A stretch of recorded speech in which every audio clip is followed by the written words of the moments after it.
Eu saúdo os irmãos com a graça e a paz do Senhor Jesus. Bom dia. Amados irmãos, é um enorme prazer e uma alegria estarmos juntos novamente. Dessa vez para meditarmos no terceiro livro dos Salmos. Aqui com vocês, o professor Fábio Machado. E hoje estarei expondo do capítulo 73 até o capítulo 75. O livro 3 é a terceira e maior divisão do Saltério, que é mais curta do que os dois livros anteriores, e só incluem 17 salmos. Os primeiros 11 estão ligados ao nome de Asaf, que foi um dos principais músicos sob o governo de Davi. Os outros dois músicos importantes de Davi foram Emã e Etã, cada um dos quais está ligado com um salmo neste livro. Um dos salmos é atribuído a Davi, enquanto os 4 salmos restantes são associados aos filhos de Coré. Novamente, não se torna necessário atribuir a autoria àqueles que estão ligados a esses títulos. Exatamente como os filhos de Coré formavam uma associação levita, os filhos de Asaf continuaram ocupando lugares de liderança musical. Os 11 salmos de 73 a 83, que perfazem a porção principal deste terceiro livro, levam o nome de Asaf, fundador de um dos coros do templo, segundo o primeiro livro de Crônicas, capítulo 25, verso 1. O Salmo 50 é o precursor isolado deles no segundo livro. 4 dos demais salmos pertencem aos filhos de Coré: 84, 85, 87 e 88, formando um suplemento ao grupo do livro 2, de 42 a 49. Os demais se dividem entre Davi, o Salmo 86, Emã, que reparte com os coraitas o título do Salmo 88, e Etã, o Salmo 89. O Salmo 73 é um salmo de fé, com características de salmo de sabedoria. É um salmo incomum, na medida em que narra a história da luta do salmista contra a inveja e a dúvida, e por sua fé em Deus. Por meio dessas batalhas, o salmista Asaf aprendeu a confiar em Deus. Nos versos de 1 a 4 do Salmo 73, Asaf descreve uma crise de fé por que passou. Começa com um dos elementos básicos da teologia bíblica, o de que bom é Deus para com Israel, ou seja, o verdadeiro Israel. Quanto a ele, logo confessa que quase escorregou e caiu, quando sentiu inveja do sucesso e da riqueza dos ímpios, apesar de sua perversidade, pois, em suas palavras, levam uma vida sem sofrimento, têm saúde e vigor físico. Os versos 5 e 6, o salmista observa que o comportamento e as ações dos perversos parecem não representar qualquer preocupação para eles.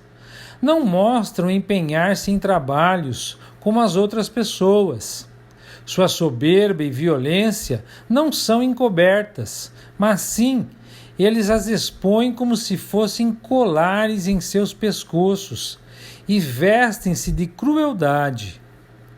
Dos versos 7 ao 12 do Salmo 73, Asaf descreve a apatia a Deus, característica dos ímpios, os quais parecem ter chegado à conclusão de que a Deus, se é que para eles exista, não estaria nem voltado para a vida das pessoas. O salmista fica perplexo pelo fato de que, com toda essa visão tão absurda da vida, os ímpios ainda consigam aparentemente desfrutar dos bens de sua existência. Seus olhos cobiçam sempre mais, e o coração vive cheio de más intenções. Zombam e falam somente maldades. Em seu orgulho são violentos, falam como se fossem donos dos céus, e suas palavras arrogantes percorrem a terra. O povo se volta para eles e bebem todas suas palavras. O que Deus sabe? Perguntam. Acaso o Altíssimo tem conhecimento disso? Os perversos desfrutam uma vida tranquila, enquanto suas riquezas se multiplicam. Por esse motivo, conclui ele, que sua atitude de viver com justiça não tem sentido e nem propósito. Dos versos 13 a 19, percebe o salmista, porém, que se continuasse trilhando este caminho, abandonaria sua fé. Fica perturbado ao pensar no assunto e se questiona: foi à toa que mantive o coração puro? Foi em vão que fui íntegro? Só enfrento problemas e a cada manhã sou castigado. Mas se eu tivesse falado e agido como eles, teria traído seu povo. Ele tentou então compreender por que os ímpios prosperam. Achou a tarefa difícil e ficou perturbado. Até que ele é iluminado ao entrar no santuário em Jerusalém. Redescobre então algo que provavelmente sabia, mas em que não havia ainda meditado a fundo. A prosperidade dos ímpios não é duradoura. Sua riqueza não tem valor algum para a vida vindoura. E então ele chega à conclusão de que os ímpios estão à beira do abismo. No momento, ou seja, de repente, eles virão a descobrir que toda a sua riqueza terrena de nada vale, quando depararem com uma eternidade distante na presença de seu Criador. Dos versos 20 ao 24 do Salmo 73, o salmista conclui que quando o Senhor se levantar, rirá das ideias tolas dos ímpios, como quem ri de um sonho pela manhã. Entretanto, seu coração se amargurou e ele estava despedaçado por dentro. Asaf se desgosta de sua própria falta de fé. A maneira comum nos salmos de sabedoria fala de seu embrutecimento e irracionalidade. Afirma ter agido como um animal, sem senso de eternidade e de perspectiva divina.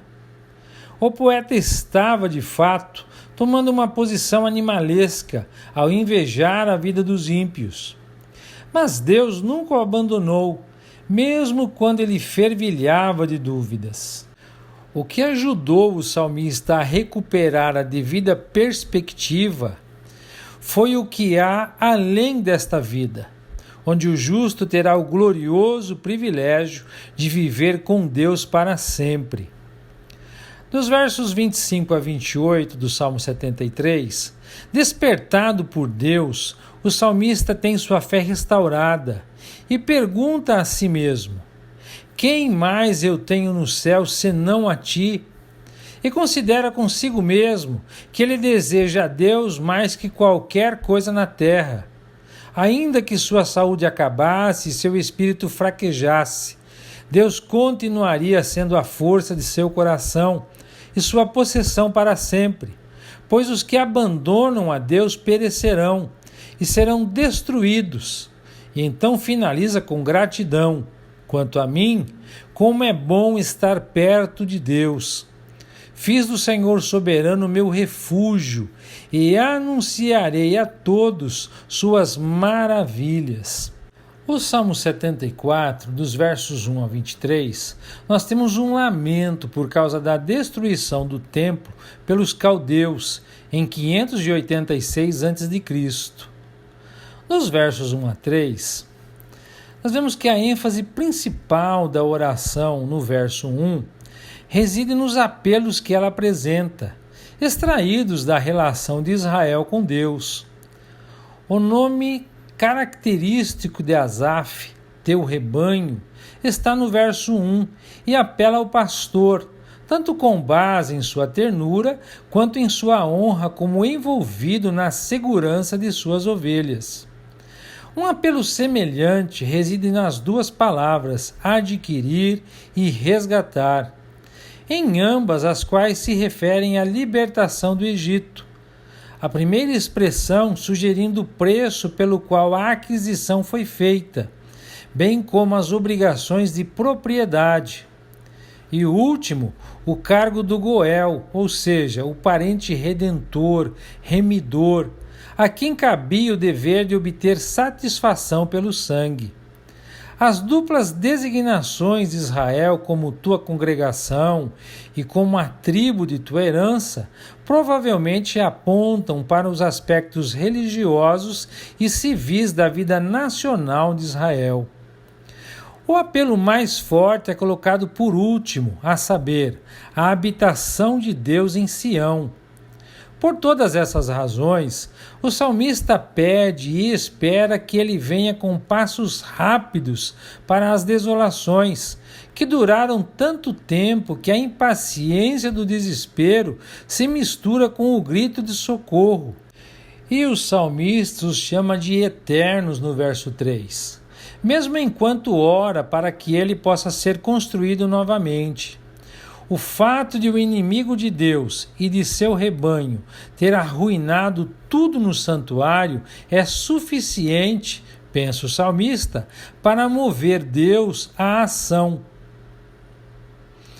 No verso 4, o mesmo pensamento ou a conclusão de que as calamidades da nação são realmente desonrosas a Deus e, portanto, dignas da intervenção divina, apresenta-se na sua descrição.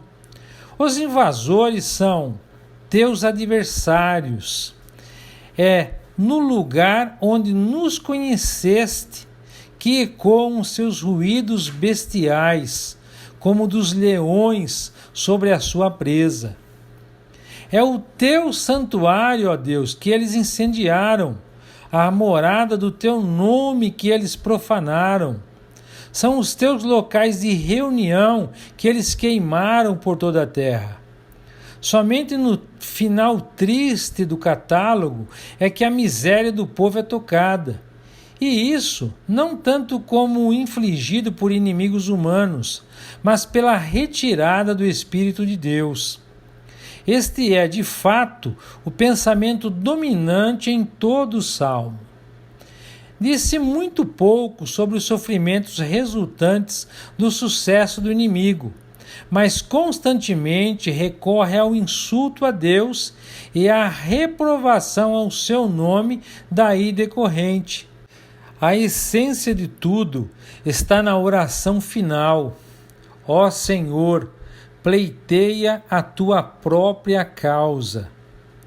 A descrição vívida da devastação nesses versos apresenta algumas dificuldades em detalhes, que exigem um breve tratamento. Os sinais no verso 4b podem ser considerados militares, como estandartes ou semelhantes, mas também podemos supor que sejam emblemas religiosos, ou possivelmente ídolos pagãos. Nos versos de 5 a 8, o salmista apresenta o trabalho de um lenhador balançando seu machado no alto da floresta. E agora, o fim dessa atividade de mau agouro é que ela finalmente consegue destruir a obra entalhada que, na ausência de estátuas, era a principal glória artística do templo. Tudo é derrubado como se fosse uma floresta. No verso 7, os tempos mudam para um tom mais calmo da narração histórica. O templo é saqueado e incendiado, o que somente é aplicável à invasão caldeia. Da mesma forma, eles profanaram o templo e destruíram tudo, queimaram todos os lugares de adoração a Deus. No verso 9, as ordenanças divinas, que eram sinais permanentes da presença de Deus, como o tabernáculo, os sacrifícios, os sábados. Não há mais nenhum profeta. Aqui o escritor apenas quer dizer que não há profetas na Palestina, onde ele reside. Jeremias está no Egito, Ezequiel nas margens do rio Quebar, Daniel na Babilônia. Nada são para ele. Mesmo que ele saiba da existência deles, e de modo algum preencham a lacuna da qual ele reclama. Também não há entre nós quem sabe por quanto tempo. A profecia de Jeremias dos 70 anos, como vemos lá no capítulo 25 de Jeremias, versos 11 e 12, não eliminou a dúvida, uma vez que era incerto a partir de qual evento os 70 anos deveriam ser contados. Além disso, as profecias de Jeremias ainda não eram, com toda a probabilidade, reunidas em um volume e, portanto, talvez não fossem conhecidas pelo salmista. Os versos 10 e 11 do Salmo 74 são o núcleo do Salmo. Partindo desse centro e avançando para fora, notamos que ele é precedido por 6 versos dilatados nas profanações do nome de Deus, e seguidos por 6 apresentando as glórias desse glorioso nome no passado. A conexão dessas duas partes do Salmo é óbvia. A camada externa é a oração em 3 versos em que o Salmo se inicia, e em 6 versos que o fecha ou conclui. O verso 10 retoma o desesperador quanto tempo do final da porção anterior e o transforma em uma pergunta a Deus. Mas o interrogatório não implora tanto por esclarecimento quanto a duração da calamidade, mas anseia por sua abreviação. Não respira exatamente impaciência, mas o anseio pelo fim de um estado de coisas tão desonroso a Deus. Esse aspecto, e não o sofrimento pessoal, é evidente no versículo. É o teu nome, ó Senhor, que é insultado pelas ações dos adversários e exposto ao seu desprezo, como o nome de uma divindade impotente para proteger seus adoradores. Sua ação reprova e sua inação permite que eles desprezem o seu grandioso nome. O salmista não pode suportar que essa condição se arraste indefinidamente, como se para sempre. E sua pergunta de oração, até quando, é a seguir trocado por outra mistura semelhante de petição e investigação. No verso 11, por que retens a tua mão?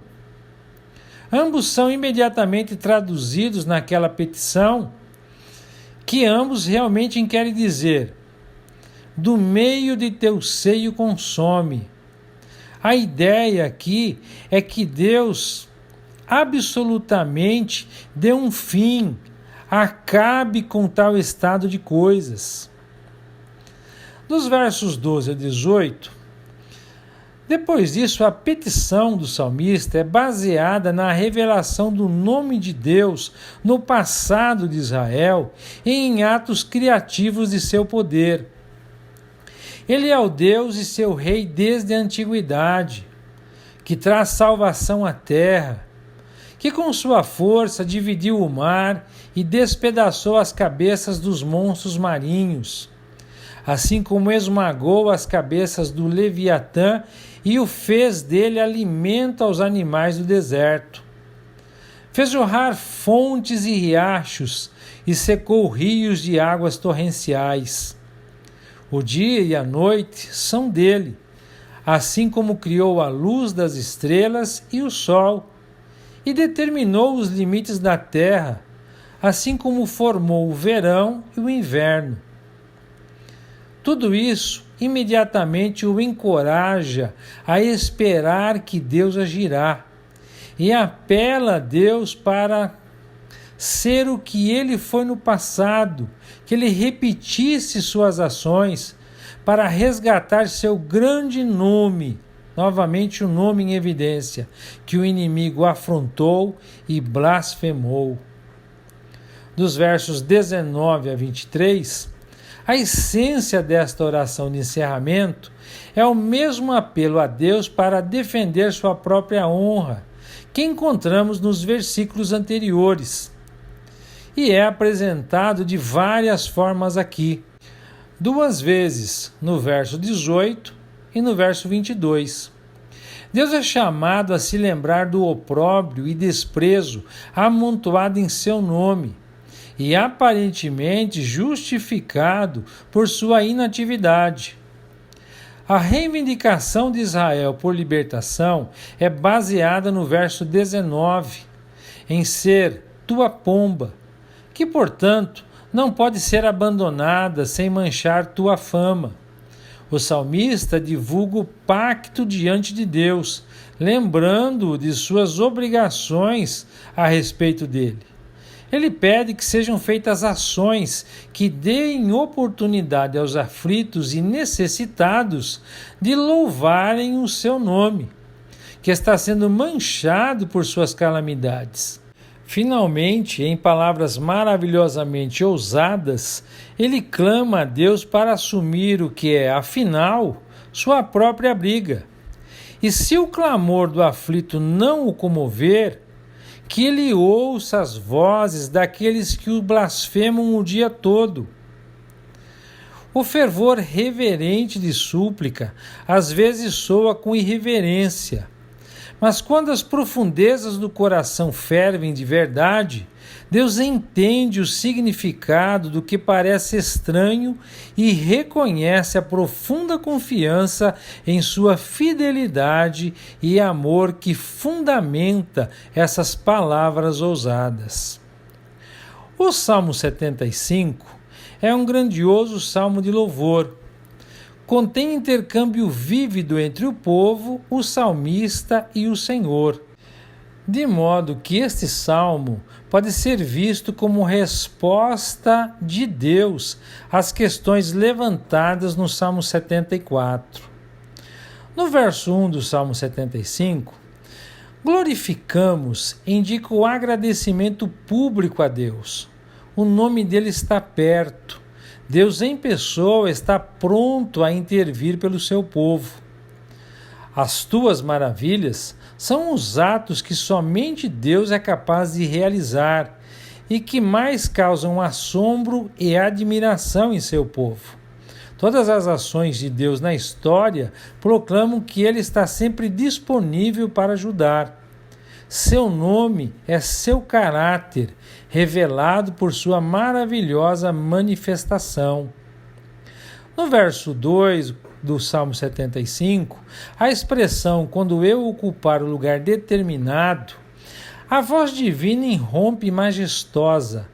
Ela proclama o julgamento iminente que restaurará a sociedade, dissolvendo-se no pavor ou na corrupção moral, e destruirá a maldade insolente, que é, portanto, exortada à submissão aqui. 2 grandes princípios são declarados, um em relação ao tempo e o outro em relação ao espírito animador do julgamento de Deus. Literalmente, as primeiras palavras do verso são: quando eu alcançar o tempo determinado. O pensamento é que ele tem seu próprio tempo designado, no qual seu poder brilhará em ação, e que até esse momento chegar, o mal pode seguir seu curso, e os homens insolentes fazerem seus truques fantásticos diante de uma pessoa aparentemente indiferente ou desatenta, ou seja, no caso, Deus.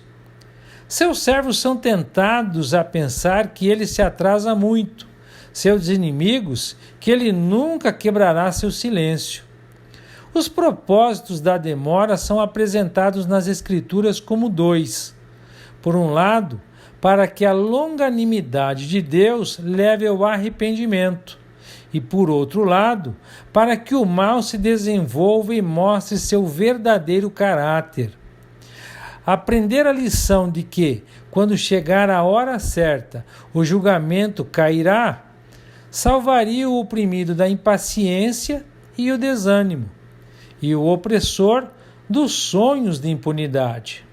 A outra verdade fundamental neste versículo é que o princípio do julgamento de Deus é a equidade, a adesão rígida à justiça, de forma que todo o ato do homem receba exatamente sua justa recompensa.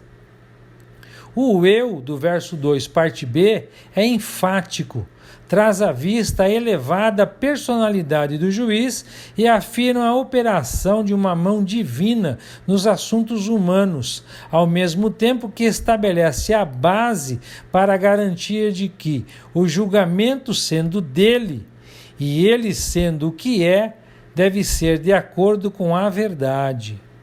Esse tempo determinado chegou, como o verso 3 passa a declarar. A opressão e a corrupção foram tão longe que a terra e seus habitantes estão como se dissolvidos. Todas as coisas estão correndo para a ruína. O salmista não faz distinção entre o físico e o moral aqui. Sua figura é empregada em referência a ambas as ordens, que ele considera como inseparavelmente conectadas. Em tal momento supremo, quando a sólida estrutura da sociedade e do próprio mundo parece estar a ponto de se dissolver, a poderosa personalidade divina intervém. Aquela mão forte é estendida para agarrar os pilares cambaleantes e impedir sua queda. Ou, em palavras simples, o próprio Deus então intervém para restabelecer a ordem moral da sociedade e, assim, salvar os sofredores. Essa intervenção tem necessariamente dois aspectos, sendo por um lado restauradora e por outro lado punitiva. Portanto, no verso 4 e 5, seguem as advertências divinas aos tolos e perversos, cuja ostentação insolente e tirania a provocaram. A palavra traduzida por tolos parece incluir a ideia de arrogância, bem como de loucura no sentido bíblico dessa palavra, que aponta para insanidade moral em vez de meramente intelectual. Erguer a fronte ou pescoço é um símbolo de arrogância. O ponto exato em que o oráculo divino passa para as próprias palavras do salmista é duvidoso. No verso 7 é evidentemente seu. E esse versículo está tão intimamente conectado com o verso 6 que é melhor fazer uma pausa no final do verso 5 e supor que o que se segue é a aplicação do salmista das verdades que ele ouviu. No verso 6, a ideia geral é simplesmente que levantar não vem de qualquer parte da terra, nem do Oriente, tampouco do Ocidente. Mas, como o próximo versículo continua a dizer, única e exclusivamente de Deus. Quão absurdo, então, é a altivez autossuficiente dos homens ímpios! Quão vão é o olhar para os baixos níveis da terra, quando toda a verdadeira elevação e dignidade vem somente de Deus. O próprio propósito de sua energia judicial é rebaixar os exaltados e exaltar os humilhados. A metáfora do verso 8, em que o julgamento é representado como uma taça de vinho espumante que Deus coloca aos lábios das nações, recebe grande expansão nos profetas, especialmente em Jeremias, e é recorrente no Apocalipse. Há um contraste sombrio entre as imagens de festividade e hospitalidade evocadas pela foto de um anfitrião apresentando a taça de vinho aos convidados e a severa compulsão que faz o perverso engolir um gole nauseante, levado por Deus aos seus lábios relutantes. O extremo máximo das imposições punitivas, infligidas com firmeza, é sugerido pelas imagens terríveis. E o julgamento deve ser mundial, pois todos os ímpios da terra beberão, e isso até a última gota. E com toda essa perspectiva, como isso afeta o salmista? Isso leva primeiro a um louvor solene, não apenas porque Deus provou ser o Deus de seu povo, mas também porque ele manifestou assim seu próprio caráter, sendo justo e odiando o mal. Não é a alegria egoísta nem cruel que se agita nos corações devotos, quando Deus surge na história e golpeia a opressora insolência, mas é a plena certeza de servir a um Deus que é soberano e justo, que julga e, quando necessário, fere. Que o salmista não apenas elogiou, mas em seu grau jurou imitar. O último versículo é melhor entendido como sua declaração de seu próprio propósito. Os servos de Deus são seus instrumentos na execução de seus julgamentos. E há um sentido muito real em que todos eles deveriam lutar contra o mal dominante e paralisar o poder da impiedade tirânica. E assim, amados, nós concluímos a exposição de hoje. E eu gostaria de meditar com os irmãos no tema do Salmo 73, que é a aparente prosperidade dos ímpios. Quanto mais o salmista pensava sobre isso, mais insolúvel o problema parecia para ele. Existem espaços que a chave do pensamento não abre, mas a fé encontra um caminho onde a especulação não discerne. O salmista entrou no santuário, literalmente santuários de Deus. E lá a luz fluiu sobre ele. A comunhão com Deus resolve muitos problemas que o pensamento e a reflexão deixam sem solução. Os olhos que contemplaram a Deus estão purificados para uma visão muito além disso. A desproporção entre os desertos e fortunas dos homens bons e maus assume um aspecto totalmente diferente quando contemplada à luz da comunhão presente com Ele, que traz uma bem-aventurança que faz a prosperidade terrena parecer escória, um lixo, e os fardos terrestres parecerem leves como penas. Tal comunhão, em seu isolamento das agitações mundanas, permite ao homem ter uma visão mais calma e sã da vida, e em sua bem-aventurança duradoura, revela mais claramente a transitoriedade dos bens terrenos que tanto engana os homens. Infelizmente, hoje, no mundo globalizado, onde a competição e a comparação são os métodos de avaliação do sucesso ou fracasso das pessoas e são baseados no que elas conseguiram conquistar do ponto de vista material, muitos cristãos, levados pela doutrina da chamada teologia da prosperidade, têm se deixado levar por esse engano doutrinário. Uns abrindo mão de seus valores e princípios, outros de seus ministérios, suas famílias e, por fim, sua fé. A lição que o salmista aprendeu no silêncio e na paz do santuário foi o fim da ímpia prosperidade. Isso muda o aspecto da posição invejada do pecador próspero, pois sua própria prosperidade contribui para a sua queda, bem como torna essa queda mais trágica em contraste.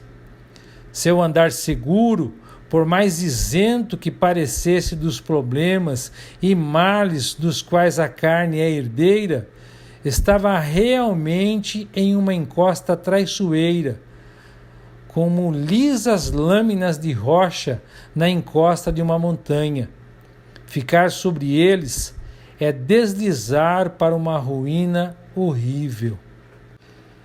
Amados, um ótimo dia de leitura e meditação. Que o Eterno os abençoe e até amanhã, se Deus quiser.